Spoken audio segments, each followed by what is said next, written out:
హద్దుల్లో ఉండే నంగనాచులా, ఇల్లు దాటి అవతలకి ఎన్నడూ అడుగు పెట్టని దానిలాగా, పెద్దోళ్ళు ఎలా చెప్తే అలా బుద్ధిగా వినేదానిలాగా, మూతి మీద వేలేసుకొని ఇంకో చేత్తో పెద్దోళ్ళు వేలు పట్టుకుని నడిచేదాన్లా శుద్ధపూస కబుర్లు చెప్పకు. కాపురాలు కూల్చటానికి కంకణ కట్టుకున్న దానివే. నిజంగానే నువ్వు సంజయ్ని కట్టుకుంటావా, కాపురం చేస్తావా? అమాయకుణ్ణి మీ అవసరాలకి వాడుకోవటం బాగా తెలుసే నీకు, మీ అమ్మమ్మకి. స్వర్ణ, మర్యాదగా మాట్లాడు. దాని మొగుడికి గాలం వేసి లేని ఆలోచనల్ని అతనిలో కలిగించి వంపు సొంపులు వయ్యారాలు చూపించి వశం చేసుకోవాలని చూసే నీకు మర్యాదిస్తారా? గౌరవంగా చూస్తారా? సీత, ఊరికి అరిగిపోయిన రికార్డు వేయకు. కొత్త అనుమానం ఏమన్నా ఉంటే అడుగు. అసలు నువ్వు ఇక్కడికి ఏ ఆలోచనతో వచ్చావే? వచ్చే ఆలోచన నాకు అస్సలు లేదు. పరిస్థితులు వచ్చేలా చేశాయి. అబద్ధాలు ఆడకు. నువ్వు నీ బాకి ఏదో ప్లాన్ వేసి నువ్వు ఇక్కడికి చేరావు కదూ. మా బావని అంతమందిలో ఫూల్ని చేసి నువ్వెందుకు ఇక్కడికొచ్చావు? మేమేం ప్లాన్ వేయలేదు, పథకము వేయలేదు. నీ మొగుడొచ్చి రచ్చ చేయబట్టే మా భాగి భయపడి నన్ను ఇక్కడికి పంపించింది. అబద్ధాలు ఆడకు హారతి. అబద్ధాలు కాదు, విడాకుల మీద సంతకాలు పెట్టిన దానివి నీకు తెలీదా అతను ఎటువంటి వాడో? అందుకేగా మీరంతా కలిసి కొత్త నాటకం మొదలు పెట్టారా అని అడిగేది. నేనెప్పుడు నాటకం ఆడలేదు. ఏ నాటకమైనా మీ మరిదే ఆడాడు, మీరాడారు. నేనెప్పుడు స్ట్రైట్ ఫార్వర్డే.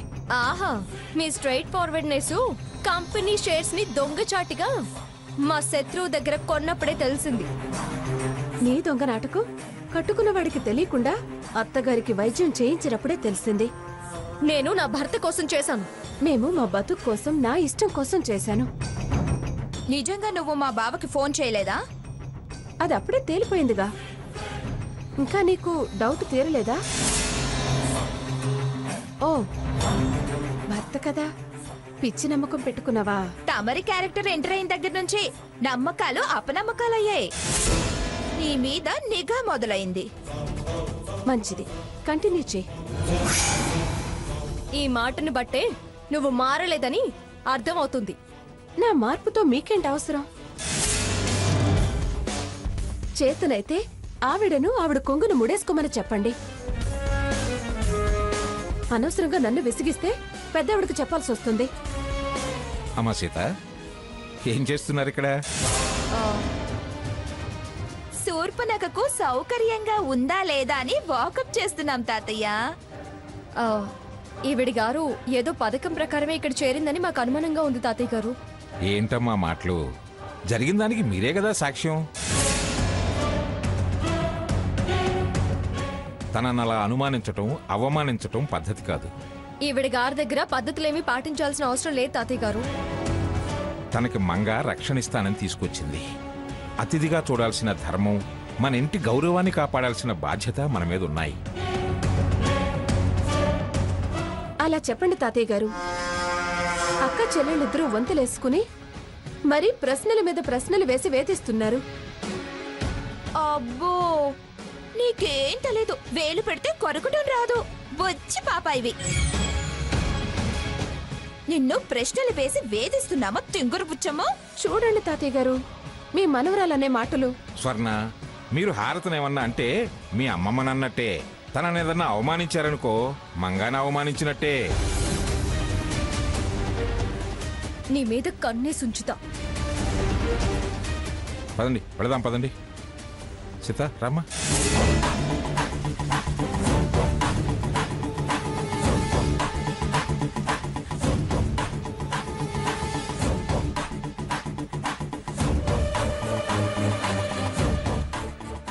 నన్ను మీరు తెలుసుకోలేరు. నిన్ను సాధించడానికే వచ్చాను సీత.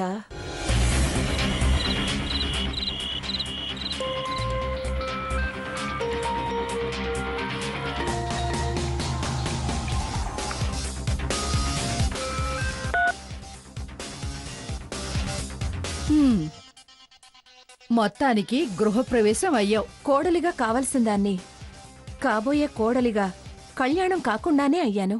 ఎలా అయితేనే చేరాల్సిన చోటికి చేరావు. దక్కాల్సిన స్థానం దక్కాలిగా. మెట్టెక్కాం కదా, అదే దక్కుతుంది. ఎలా అయితేనే సాధించావు. అనుకున్న ప్లాను అనుకున్నట్టు వర్కౌట్ అయింది. ఇదిగో, ఇక నుంచి జాగ్రత్తగా మెట్టు మీద మెట్టు ఎక్కుతూనే ఉండాలి. ఎక్కడ బెసికినా మొత్తానికే పడిపోతాం. మళ్ళీ వాళ్ళ గుమ్మం పెట్టెక్కనివ్వదా మంగమ్మ. జాగ్రత్తగా అన్ని విధాలుగా చూస్తూ అడుగు ముందుకెయ్యాలి. భాగి, నువ్వేం వరి అవ్వకు. వరసగా ఎవరు వీలైతే వాళ్ళని, ఆ మంగమ్మకు వాళ్ళ మీదున్న నమ్మకాల్ని, వాళ్ళకిచ్చిన స్థానాల్ని తప్పిస్తా. తప్పు చేశాను అని బాధపడేలా చేస్తాను. చూడమ్మా, ఎప్పుడూ ఏ విషయంలోనూ తొందరపడకు, ఆవేశపడకు. నేను వెళతా అనుకో, అక్కడ స్థానం పోతే తిరిగి సంపాదించడం చాలా కష్టం అవుతుంది. ఆడాల్సిన హై డ్రామా ఆడేశాను, ఇవ్వాల్సిన డోసు ఇచ్చేశాను. ఆ సీతా స్వర్ణలే కాస్త నన్ను అనుమానిస్తున్నారు. ముందు సీతని, దాని అహాన్ని దెబ్బతీయాలి. ఆ వికెట్ పడిపోతే మిగతావన్నీ టెయిల్ ఎండర్స్ ఈజీగా పడగొట్టొచ్చు. హారతి, అతి విశ్వాసం కాదు, ఆత్మవిశ్వాసంతో పెంచుకోవాలి. భాగి, వీళ్ళకి శ్వాసలాడనివ్వను. నేను రాగానే బయటికెళ్తానన్నవాడు వాడి వెనకాల వాడి పెళ్ళము బయలుదేరింది. ఆలోచించే బ్రేకు వేశాను. రేపట్లోగా మళ్ళీ సెట్ చేస్తాను. నా స్టెప్పులేసి నడిచొచ్చేలా చేస్తాను. అదా, జాగ్రత్త. స్లిప్ అయ్యావో మొత్తం ప్లాన్ అంతా ఫినిష్ అయిపోతుంది. మూటా ముల్లే సర్దుకుని బొబ్బిలి వెళ్ళిపోవటమే, లేదా నువ్వు చిన్నప్పటి నుంచి వద్దనుకున్న సంజయ్తో చివరిదాకా సర్దుకుపోవటమే. సమస్య లేదు భాగి, నా పగ పంతం నెగ్గించుకు తీరుతాను. నువ్వేం వరి అవ్వకు, నేనుంటాను. Good night Bhagi. Good night.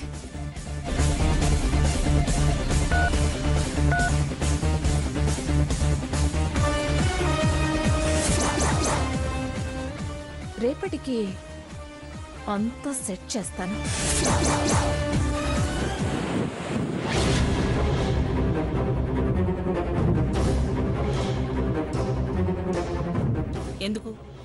ఎందుకు మీరంతా వచ్చారు? నేనేమన్నా మిమ్మల్ని ప్రెస్ మీట్ ఉందని రమ్మన్నానా? తమరు పిలిచారని రాలేదండి, వార్త కోసం మేమే వచ్చాం. వార్త? ఏం వార్త ఉందని వచ్చారు? మీ మనవడు సాకేతరాం చేసిన ఘనకార్యం గురించి తెలిసొచ్చాం. వాడిప్పుడేం ఘనకార్యం సాధించలేదు. వాడు నంబర్ 1 బిజినెస్ మ్యాన్ అవార్డు సంపాదించి 2 ఏళ్లయింది. ఇప్పుడా వచ్చేది? మేం వారు నెంబర్ 1 బిజినెస్ మ్యాన్ ఆయన వార్త కోసం కాదు, ఒక ఆడపిల్ల జీవితం నాశనం చేశారని తెలిసి వచ్చాం. ఏం మాట్లాడుతున్నారు మీరు? మా బావ ఎవరి జీవితం నాశనం చేయలేదు. మా బావ జీవితంతోనే కొంతమంది చెలగాటం ఆడుతున్నారు. ఎవరిది చెలగాటమో ఎవరికి ప్రాణ సంకటమో ఆ వివరాలు చెబితే మేము రాస్తే జనం తేలుస్తారు. మా విషయాలు ప్రజలెవరో తేల్చాల్సిన అవసరం ఏంటి? చూడండి, ప్రజల్లో ఉండే పెద్దవాళ్ళ విషయం ఏదైనా వార్తే.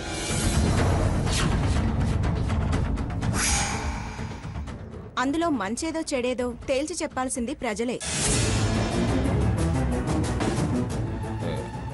అసలు ఏం జరిగిందని, ఏం తేల్చాలని మీరు అంటున్నారో నాకేం అర్థం కావటం లేదు.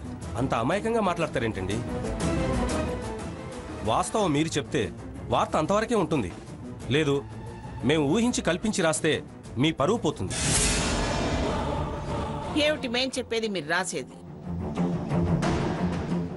మాకు తెలిసి ఏ వార్త లేదు. మీరు రాయాల్సింది అంతకన్నా లేదు. పిచ్చి పిచ్చి రాతలు రాసినా కూసినా మీ సంస్థల మీద పరువు నష్టం దావా వేయాల్సి వస్తుంది. ఏం జరిగిందని వచ్చారు? అసలు ఏదో జరిగిందని మీకెవరు చెప్పారు? చూడండి, మీరు జరగలేదని బుకాయిస్తే మేమేం లేదనుకొని వెళ్లే వాళ్ళం కాదు.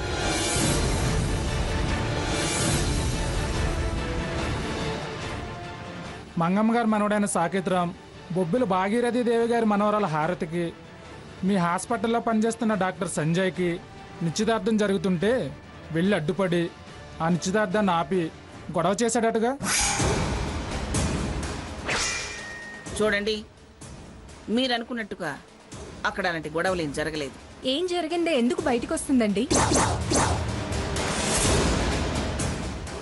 అలా ప్రవర్తించాల్సిన అవసరం నాకేంటి? నాకు ఆల్రెడీ పెళ్ళయింది. She's my wife. నేను వెళ్ళి వాళ్ళ నిశ్చితార్థం ఆపాల్సిన పనేంటి నాకు? వచ్చి చేసిన డిస్టర్బెన్స్ చాలు, వెళ్ళండి. భాగీరథి గారి మనవరాలు హారతిని అడుగుదాం పదండి. మో ఆగండి.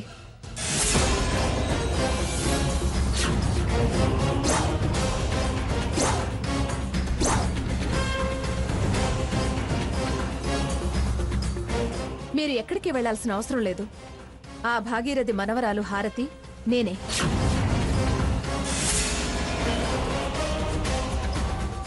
మీరిక్కడ మీరు విన్నది అబద్ధం. మీరు విన్నది అబద్ధం అనటానికి నేనిక్కడ ఉండటం చాలదా? చూడండి, శ్రీమతి పిఠాపురం మంగమ్మ గారు, మా అమ్మమ్మ బొబ్బిలి భాగీరథీ దేవి గారు చిన్ననాటి స్నేహితులు. నా నిశ్చితార్థం ఎవరితో నిశ్చయించబడిందో ఆ పెళ్లికొడుకు పెద్దలు కూడా వీరే.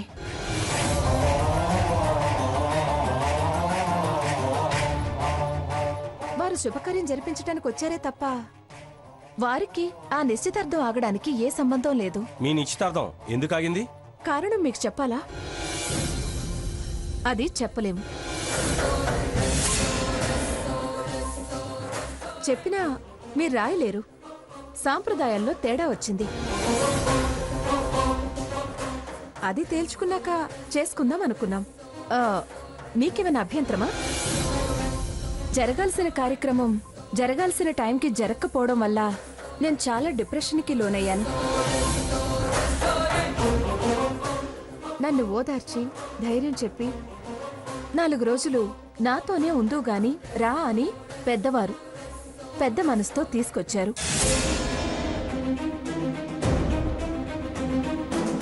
అలాంటి వాళ్ళ ఇంటికొచ్చి ఎవరో చెప్పారని మీ ఇష్టం వచ్చినట్టు మాట్లాడతారే? పైగా వాళ్ళ మనవడు సాకేత్ మీద నింద వేస్తారా? తను నా ఫ్రెండ్, చాలా మంచివాడు. అలాంటి వాళ్ళ ఇంటికొచ్చి ఎవరో చెప్పారని మీ ఇష్టం వచ్చినట్టు మాట్లాడతారే? ఎప్పుడూ నాకు సాయం చేయాలని చూసే మంచి మనసున్న మనిషి అతను నా మీద మనసు పడ్డమేంటి? నా నిశ్చితార్థం చెడగొట్టడమేంటి? వారు నన్ను ఈ దేవాలయానికి తీసుకొచ్చారు కాబట్టే నా మనసుకు ప్రశాంతత లభించింది.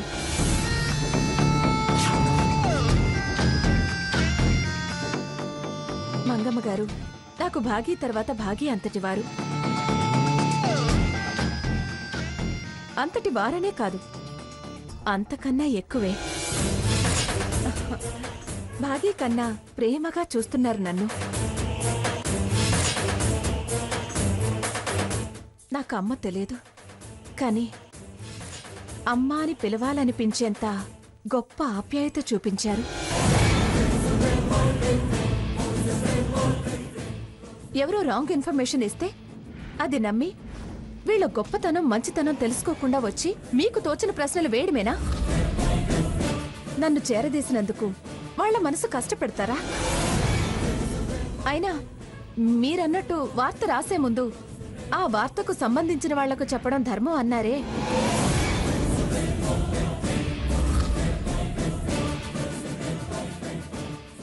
ఆ ధర్మం తప్పి మీరు ఇక్కడికెందుకు వచ్చారు? వస్తే గిస్తే నన్ను కలవడానికి నా ఇంటికి రావాలి కాని. అది కాదండి. చూడండి, ఇంకా అది కాదు ఇది కాదు అని లేని వార్త రాయడం కోసం ఏదో వెతకాలని లాగాలని చూడకండి. నిజంగా సాకేత్ నిశ్చితార్థం ఆపుంటే నేనే మీడియా దగ్గరకు రావడమో లేదా మీడియాని మా ఇంటికి పిలిపించడమో చేసేదాన్ని.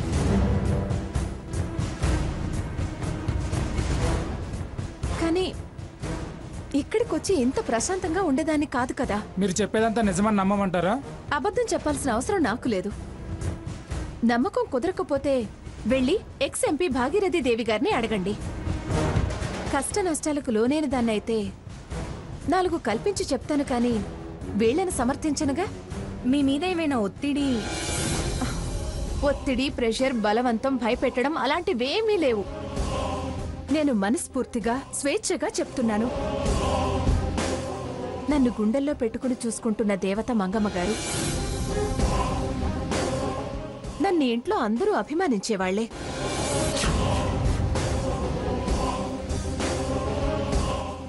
మీరు లేనిపోని అనుమానాలతో అనవసరపు ప్రశ్నలు వేసి వేధించకండి. దయచేసి వెళ్ళండి ప్లీజ్. ప్లీజ్.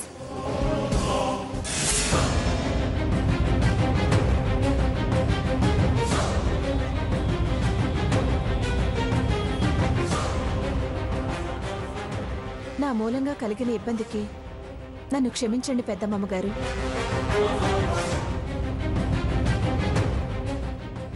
హారతి, చాలా పెద్ద మనసు చేసుకుని మా పరువు కాపాడావు.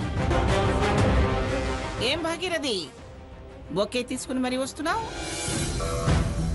మీడియా వాళ్ళ దాకా మ్యాటర్ వెళ్ళిందని దెప్పి బొకే ఇచ్చి విక్రించడానికా? లేకపోతే చాలా తెలివిగా మాట్లాడిన నీ మనవరాల్ని మెచ్చుకొని ఇచ్చేయడానికి వచ్చావా? దాన్ని మెచ్చుకుని బొకే ఇచ్చెళ్ళడానికి రాలేదు.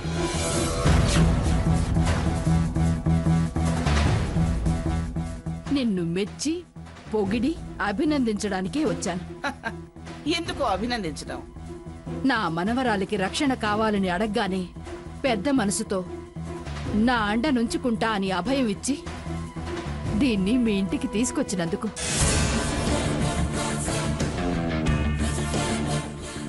అదంటే అస్సలు పడదు కదా నీకు.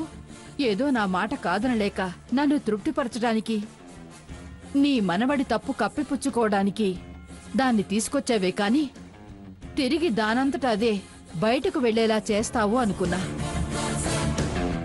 కానీ ఒక్క రోజులోనే అది నిన్ను అంత గొప్పగా పొగిడేలా జాగ్రత్తగా, ప్రేమగా, అభిమానంగా చూసినందుకు థ్యాంక్స్ చెప్పి అభినందించడం ధర్మం అనిపించింది. అందుకే వచ్చాను. నువ్వు గ్రేట్ మంగా. ఇలా ఇవ్వు.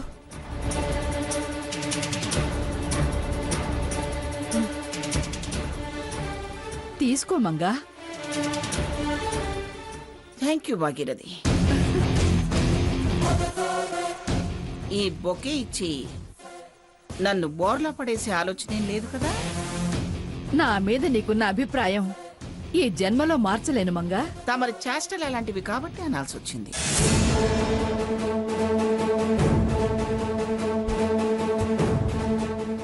నీ మనవరాలు నిజంగా పొగిడిందో, అవసరం కదా అని పొగిడిందో, ఇక్కడ ఉంటున్నాను కదా అని పొగిడిందో తెలియదు కానీ నా పరువు తీయలేదు. అయినా మా పరువు తీయాలని మీరు చూస్తే మీ పుట్టుపూర్వోత్తరాలు నేను చెప్తాగా. అందుకే జంకినట్టుంది. నేను జంకలేదు, భయపడలేదు. నా గురించి చెప్పినా మాకేం నష్టం లేదు. ఎందుకంటే మా కథ మొదలు పెడితే అందులో అంతర్లీనంగా మీ కథ ఉంటుందిగా. అంత పెద్ద మహాభారతంలో ఎవరి పాత్ర వాళ్ళదే, ఎవరి కథ వాళ్ళదే. నా కథ భారతం లాంటిది. అందులో మీ పాత్రలు సైంధవుడు, శిశుపాలుడు, జరాసంధుడు, శకుని లాంటివి. మీ వల్ల మా విలువేం తగ్గదు. మళ్ళీ ఏం కొంచెం కోరికలు కడుపులో పెట్టుకుని వచ్చావు.